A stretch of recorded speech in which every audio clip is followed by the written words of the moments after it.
Haleluya. Saya percaya sore hari ini kita semua ada semua karena kasih Tuhan, kemurahan Tuhan.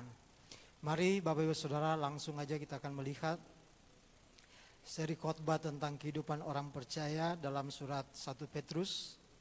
Kita sudah ada di 1 Petrus pasal 2 ayat 18 sampai ayat yang ke-25. Mari kita baca sama-sama ya tema kita minggu ini. 1, 2, 3. Penderitaan Yesus sebagai teladan. Saudara, saya percaya ini sebuah pelajaran yang penting buat kita untuk kita bisa belajar, untuk kita bisa mengerti bersama-sama bahwa bagaimana Yesus memang adalah teladan bagi hidup saya dan saudara. Saya langsung aja ke ayat 18 sampai ayat yang ke-20. Kita akan baca bersama-sama ini. Ayat yang ke-18 sampai ayat yang ke-20. Hai kamu hamba-hamba, tunduklah dengan penuh ketakutan kepada Tuhanmu, bukan saja kepada yang baik dan peramah, tetapi juga kepada yang bengis, sebab adalah kasih karunia jika seorang karena sadar akan kehendak Allah, menanggung penderitaan yang tidak harus ia tanggung. Sebab dapatkah disebut pujian jika kamu menderita pukulan karena kamu berbuat dosa, tetapi jika kamu berbuat baik dan karena itu kamu harus menderita, maka itu adalah kasih karunia pada Allah. Saudara, berkali-kali minggu lalu kita sudah membahas tentang hamba. Hari ini juga diawali dengan kata hamba. Saudara, dan kata hamba itu ya makna bahasanya sama dengan Lukas pasal 16 ayat yang ke-13. Seorang hamba tidak dapat mengabdi kepada dua tuan, karena jika demikian ia akan membenci yang seorang dan mengasihi yang lain, atau ia akan setia kepada yang seorang dan tidak mengindahkan yang lain. Kamu tidak dapat mengabdi kepada Allah dan kepada Mamon.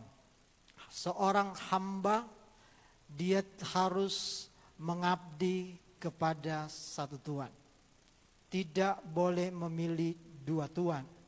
Karena kalau ada dua tentu pasti yang satu dia akan kasihi, yang satu dia akan setia, tetapi yang satu dia akan indahkan atau tidak dia kasihi. Saudara, atau kadarnya berbeda. Nah saudara, sekali lagi hamba pada saat-saat Rasul Petrus yang adalah hamba yang perbudakan dimulai dengan penaklukan Romawi. Mula-mula budak-budak pada umumnya adalah para tawanan perang. Saudara, jadi budak pada zaman itu adalah karena tawanan perang. Bahwa pada waktu-waktu itu kalau kemenangan satu bangsa, ya, maka yang kalah itu akan menjadi tawanan perang atau menjadi budak. Begitu juga bangsa Romawi, saudara. Nah, sehingga mereka punya banyak tawanan perang dan itu semua mereka jadikan budak-budak. Dalam hukum Romawi, seorang budak bukanlah seorang pribadi tetapi suatu benda. Jadi ukuran budak itu betapa rendah. Hamba itu sangat rendah. Dan ia sama sekali tidak mempunyai hak-hak hukum apapun ya di dalam hidupnya. Saudara, sehingga benar-benar ia menjadi hamba pada saat itu, budak pada saat itu, pelayan pada saat itu. Posisinya rendah dan tidak ada ya artinya hak-hak hukum apapun di dalam hidupnya. Jadi saudara, saat itu seandainya pun setiap perkataan tuannya dia harus mengikuti. Ya, hari ini atau saat ini dia katakan tuannya menyampaikan sesuatu kepada hamba atau budak, 1 jam berikut berbeda apa yang dia sampaikan, saudara, maka budak itu tetap harus mengikuti. Saudara, memang pada saat itu menjadi seorang budak tidak mudah. Menjadi seorang hamba tidak mudah. Saudara, satu-satunya perbedaan antara seorang budak dan seekor binatang atau sebuah kereta pertanian adalah bahwa seorang budak bisa berbicara. Saudara, begitu rendahnya sehingga digambarkan bahwa seorang budak itu seorang yang bukan pribadi tetapi suatu benda. Malah lebih rendah sebenarnya derajatnya daripada binatang. Ya, yang membedakan sebenarnya adalah bahwa manusia atau budak hanya bisa berbicara. Ya, begitu rendah itu posisi sebagai hamba. Dan sebagai hamba memang tidak ada alasan untuk menolak apa yang diperintahkan oleh Tuhan. Saudara, kita mengerti kalau saudara belajar tentang kerajaan-kerajaan yang terbesar, maka kita akan memahami bahwa kerajaan Roma atau bangsa Romawi adalah bangsa terakhir, yang suatu bangsa yang sangat besar, saudara. Tapi sebelum itu ada 4 bangsa yang pernah ada di dalam dunia ini. Dan bangsa Romawi adalah bangsa yang terakhir, adalah bangsa yang besar pada saat itu. Kita tahu yang pertama bagaimana kerajaan Asyur. Dan itu kerajaanlah yang menawan Israel atau Israel Utara yang berpusat di Samaria, ada 10 suku. Saudara, dan setelah Asyur kalah, dikalahkan oleh Babel.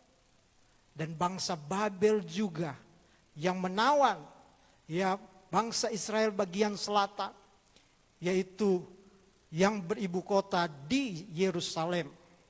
Saudara, dan ada 2 suku di situ, Yehuda dan Benyamin. Setelah Babel dikalahkan oleh Persia. Dan setelah itu, setelah Persia jatuh, maka digantikan oleh Yunani. Dan setelah Yunani dikalahkan oleh Romawi. Dan itulah Romawi adalah bangsa yang terakhir, saudara. Yang ada, yang cukup besar pada saat itu. Ya, memang hal itu sudah dinubuatkan di dalam kitab Daniel, saudara. Sehingga bangsa Romawi adalah saat mereka punya budak, mereka orang-orang Romawi hidup di dalam kesenangan yang luar biasa. Semua pekerjaan-pekerjaan dikerjakan oleh budak. Sebagai pelayan rumah tangga, sebagai dokter, sebagai guru, mengerjakan pertanian-pertanian. Itu dilakukan oleh budak-budak. Dan orang Romawi, mereka menjadi tuan, mereka bersenang-senang. Nah, saudara, ini sebuah gambaran yang kita bisa lihat, kita bisa pelajari bagaimana Rasul Petrus yang menyampaikan kepada orang-orang Kristen yang kemungkinan pada saat itu ada juga posisinya sebagai budak. Karena ada 60 juta budak menurut sejarah pada saat itu. Karena begitu banyak tawanan perang. Apa yang kita bisa pelajari? Saudara, sebagai budak, sebagai hamba, saudara memang tidak ada alasan untuk sebenarnya tidak melakukan hal yang mulia. Jadi Rasul Petrus, bagaimana gambaran rohani juga yang bisa kita dapat. Bagaimana posisi kita sebagai hamba. Sebagai hambanya Tuhan. Tuhan itu mulia. Jadi seorang hamba, selain berbicara pada saat itu, kita juga firman Allah berbicara pada masa sekarang ini. Bahwa bukan berarti seorang hamba tidak bisa melakukan hal-hal yang mulia. Seorang budak tidak bisa melakukan pekerjaan yang mulia. Saudara, memang seorang hamba juga memang diajarkan untuk tidak bisa memberontak atau melawan Tuhannya. Nah saudara, penting untuk kita bisa memahami ini. Minggu lalu saya sudah berbicara tentang bagaimana kita menjadi hamba dan hambanya Tuhan. Dan saya percaya hari ini saudara, kalau kita lihat ayat 18, "Hai kamu hamba-hamba, kamu tunduklah dengan penuh ketakutan pada Tuhanmu, bukan saja kepada yang baik dan peramah, tetapi juga kepada yang bengis." Saudara, tidak mudah untuk tunduk. Tetapi Rasul Petrus katakan, untuk tunduk, untuk menghormati, untuk menghargai Tuhanmu. Walaupun dia jahat, walaupun dia lalim, tapi engkau hamba budak harus tunduk. Saudara, sebab adalah kasih karunia jika seorang karena sadar akan kehendak Allah menanggung penderitaan yang tidak harus ia tanggung. Saudara, terjemahan lain kata kasih karunia ini punya pengertian, ya, sebab adalah bisa diberikan pujian, ya. Ada pujian jika seorang karena sadar, dia menderita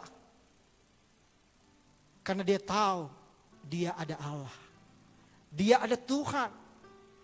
Yang penderitaannya dia enggak semestinya dia enggak harus tanggung. Tetapi dia sadar kalau ini terjadi, kalau ini dia bisa alami, karena dia tahu ada Tuhan, ada Allah bersama dengan dia. Amin.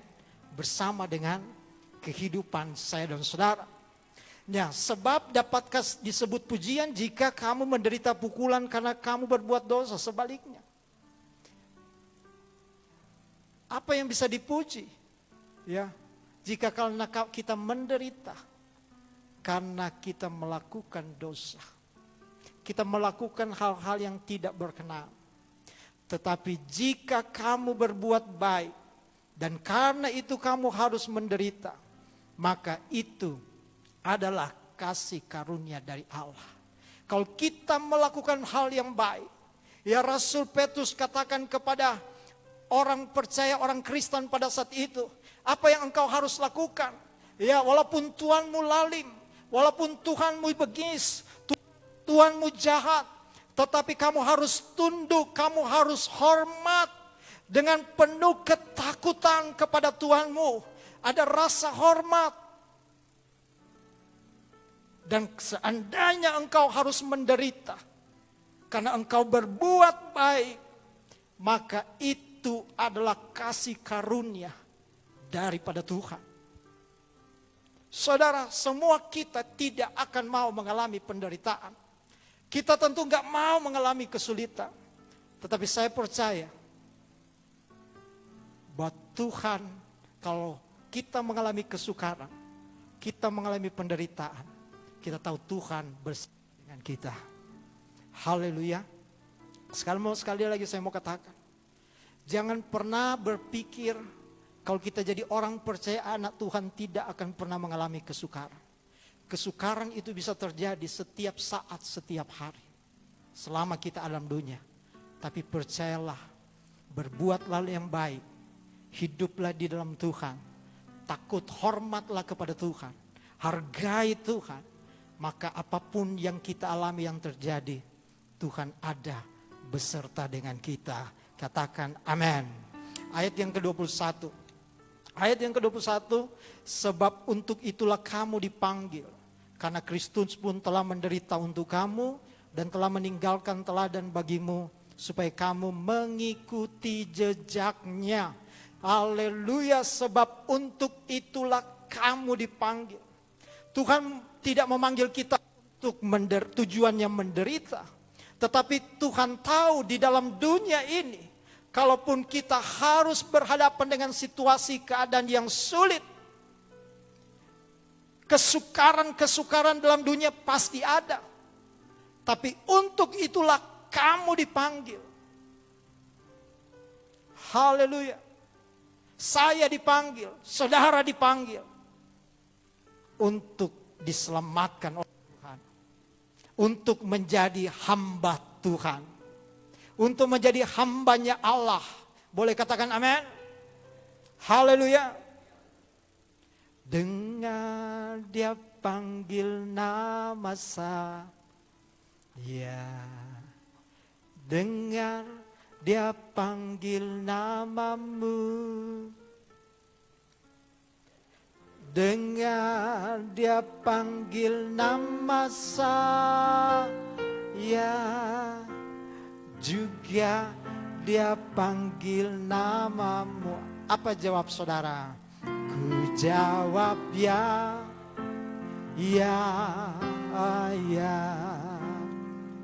Ku jawab ya.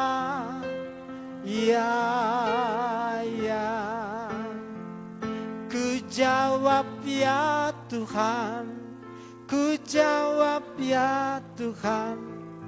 Ku jawab ya. Sebab itulah kamu dipanggil. Apa jawab kita? Ya Tuhan.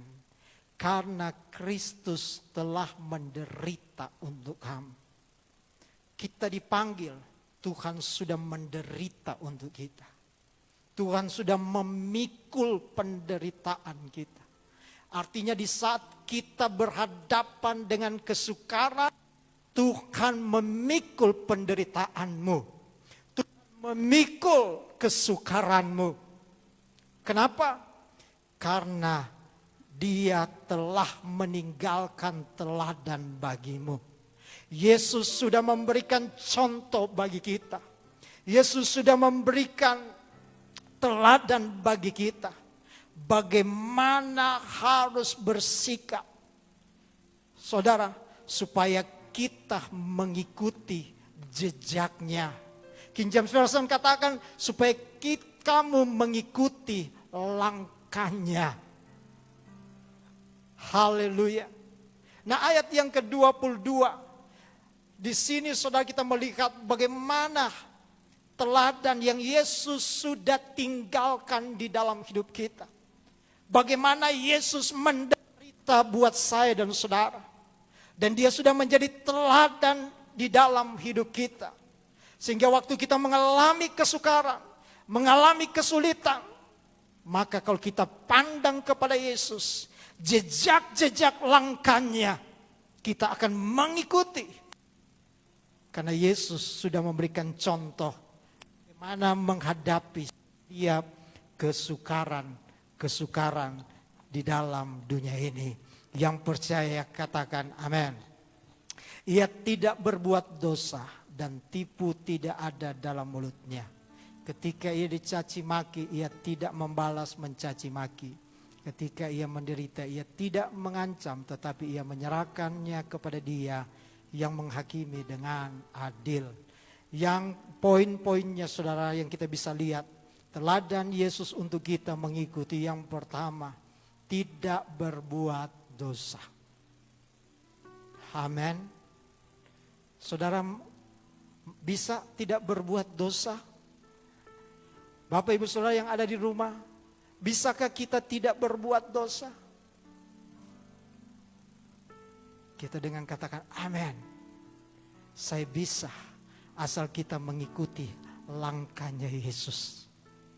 Kita bisa melakukan asal kita tetap mengikuti jejak-jejak Yesus. Sudah berkali-kali saya katakan bagaimana supaya kita tidak berbuat dosa. Maka hidup kita harus ada di hadirat Tuhan. 24 jam. Bagaimana caranya untuk ada di hadirat Tuhan? Saudara harus hidup beribadah kepada Tuhan. Hidup beribadah artinya menghormati Tuhan di segala waktu. Selama 24 jam. Ibadah itu saat kita beribadah di gereja, itu ibadah betul, itu ibadah. Hal-hal yang rohani waktu kita menyembah itu ibadah betul. Tetapi ibadah bukan sebatas hal-hal yang rohani kelihatan. Tetapi ibadah itu selama 24 jam. Bangun pagi, saudara beribadah. Saudara mengucap syukur kepada Tuhan. Ada nyanyian, ada pujian, ada penyembahan. Saudara merenungkan firman Tuhan, itu ibadah. Setelah itu, apakah sudah nggak bisa beribadah? Harusnya tetap harus beribadah. Supaya kita tidak jatuh dalam dosa. Waktu ibu sedang bekerja di rumah, saudara tetap harus ada di hadirat Tuhan. Tinggal di hadirat Tuhan. Ada terus hubungan dengan Tuhan. Izinkan Roh Kudus selalu mengingatkan akan setiap firman Allah. Anak-anak muda saat engkau sedang belajar online, saudara harus tetap bangun hubungan dengan Tuhan. Pria-pria, bapak-bapak, saat engkau ada dalam pekerjaan dimanapun engkau berada, engkau juga tetap harus ada di hadirat Tuhan. Saat kita membuka media sosial YouTube, saudara harus tetap ada di hadirat Tuhan. Sehingga iblis tidak mempengaruhi pikiran kita. Iblis tidak daging tidak akan membawa kepada hal-hal yang bertentangan dengan Tuhan. Kalau engkau ada di hadirat Tuhan, saat pikiran mulai menyimpang, firman Roh Kudus akan menolong, mengingatkan itu dosa. Amin. Saat engkau sedang ke mall, engkau tetap harus ada di hadirat Tuhan. Sehingga mata kita tidak jatuh kepada keinginan-keinginan daging. Karena keinginan daging adalah pintu untuk iblis mencengkeram hidup saya dan saudara. Kalau ini terjadi setiap hari saudara, saya percaya kita nggak akan jatuh dalam dosa. Kita nggak akan berbuat dosa. Karena apa? Di hadirat Tuhan kita ada kekuatan. Di hadirat Tuhan kita ada ketenangan. Di hadirat Tuhan ada keselamatan. Dan Tuhan akan perbaharui hidupmu. Di saat orang melakukan hal-hal yang tidak berkenan, saudara tidak akan membalas. Kita tidak akan berbuat dosa. Yang percaya katakan amin. Apa teladan Yesus? Tipu tidak ada di dalam mulutnya. Tidak ada kebohongan, tidak ada dusta. Karena apa? Karena firman Allah terus mengalir, memenuhi dengan hati percaya. Dengan mulut mengaku bahwa Yesus Kristus adalah Tuhan. Orang kalau dia ada beribadah 24 jam di hadirat Tuhan, maka di saat dicaci maki, dia tidak akan membalas dengan mencaci maki. Tidak akan. Tidak mudah panas hati. Sekalipun orang ngomongin jelek, sekalipun orang menjelekkan, menggosipkan, menfitnah saudara. Kalau engkau ada di hadirat Tuhan, maka firman itu lebih kuat. Karena Yesus adalah teladan di dalam hidup kita. Amin. Haleluya. Ia menderita. Ia tidak pernah mengancam. Di saat Yesus menderita, tidak ada keluar dari mulutnya ancam. Saudara, kalau engkau mau kuat dalam Tuhan, menghadapi setiap kesukaran-kesukaran yang ada, saya percaya betapa hebat Tuhan yang sudah menanggung semua penderitaan kita. Dia adalah contoh dan kita akan hidup. Kita akan mudah mengampuni orang. Kita akan mudah mengasihi orang. Tidak ada tipu di dalam mulut kita. Karena kita melihat betapa hebat Tuhan di dalam hidup kita. Ayat selanjutnya bagian terakhir, tetapi ia menyerahkan kepada dia yang menghakimi dengan adil. Saudara, ya, terjemahan lain katakan sebaliknya, ia mempercayakan dirinya sendiri kepada dia yang menghakimi dengan adil. Menyerahkan kepada Allah artinya tidak membalas dengan dendam. Sekali lagi perhatikan ini saudara. Kalau kita memahami, mengerti tentang kebenaran ini, maka hidup kita akan berbeda. Kenapa? Karena Yesus sudah menanggung semuanya. Dia sudah kerjakan 100% di atas kayu salib. Dia kerjakan buat hidup saya. Dan ikutilah setiap langkah jejaknya. Karena Yesus, Dia Allah yang luar biasa. Dia akan menolong kita. Percayalah, kalau kita ditindas dan kita akan menyerahkan kepada Allah, maka Allah akan menghakimi dengan adil. Pada waktunya, dengan caranya Tuhan. Kita bukan bagian kita untuk menghakimi, tapi siapapun yang membenci, siapapun, saudara patut kita mengasihi, doakan, karena kita orang-orang yang sudah ditanggung, ditebus oleh darah Yesus. Ayat 24, Ia sendiri telah memikul dosa kita di dalam tubuhnya di kayu salib, supaya kita yang telah mati terhadap dosa, hidup untuk kebenaran. Oleh bilur-bilurnya kamu telah sembuh. Yesus sudah pikul. Sebentar kita akan masuk dalam perjamuan kudus. Yesus sudah memikul dosa kita di dalam tubuhnya. Semua kelemahan dosa kita, seluruh umat manusia ditanggung di dalam Yesus. Haleluya. Dan penyakit kita sudah ditanggung dalam Yesus. Di atas kayu salib. Sebenarnya di kayu salib saya dan saudara yang ada di situ. Tapi karena Dia mengasihi kita, Dia mencintai saya dan saudara, maka Dia mau memikul seluruh dosa kita. Supaya apa katanya? Supaya kita yang telah mati terhadap dosa, hidup untuk kebenaran. Waktu kita memahami sebuah kebenaran ini, sadarkah kita kenapa kita sulit melakukan kebenaran? Karena kita nggak memahami pengorbanan Tuhan Yesus. Kalau kita bisa memahami apa yang Tuhan lakukan, apa yang Tuhan kerjakan buat hidup saya dan saudara, Dia menderita, Dia mati.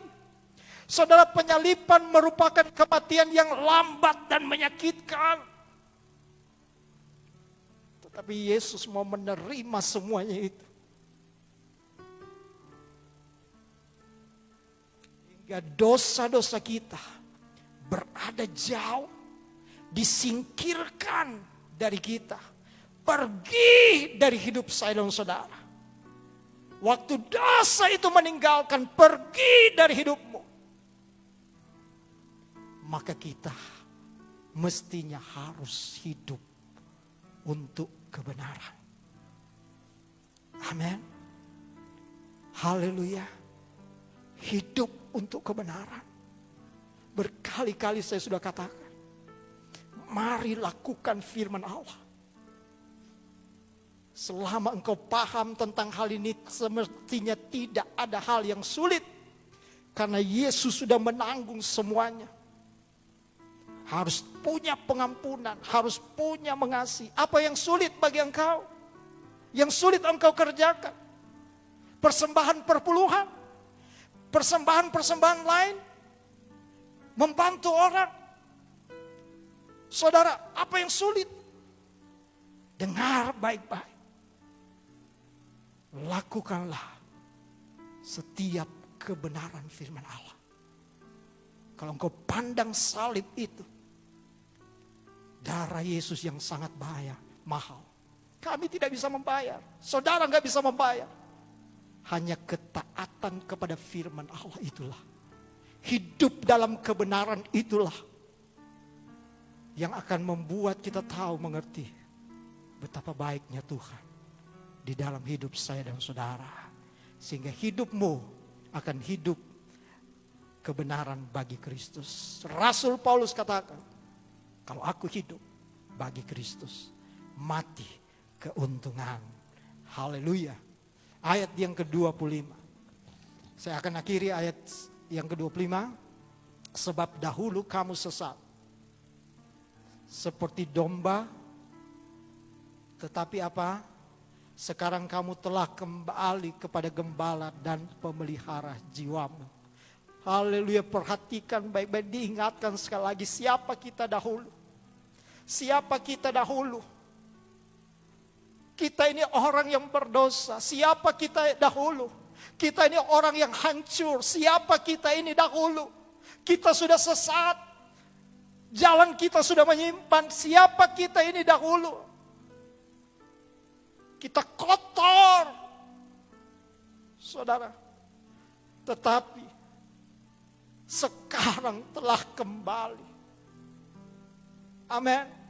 Kita semua sesat dari jalan keselamatan. Kita sedang sementara berjalan kehancuran itu dulu. Sampai Kristus membawa kita kembali dari penyimpangan ini. Sampai Kristus mati di atas kayu salib. Sehingga kita memperoleh keselamatan. Apa itu keselamatan? Kembali kepada posisi yang semula. Kita sudah jatuh ke bawah. Kita sudah hancur, kita sudah menyimpang. Tetapi Yesus datang. Dia menanggung semua penderitaan yang harus kita pikul. Dari dosa, kesalahan, pelanggaran, semua penyakit. Yesus siap menanggung itu di atas kayu salib. Saudara, renungkanlah kebenaran ini. Karena semua yang tidak diperintah atau tunduk oleh Kristus, maka dia sedang mengembara. Dia sedang menyimpang seperti domba yang hilang di jalan yang salah.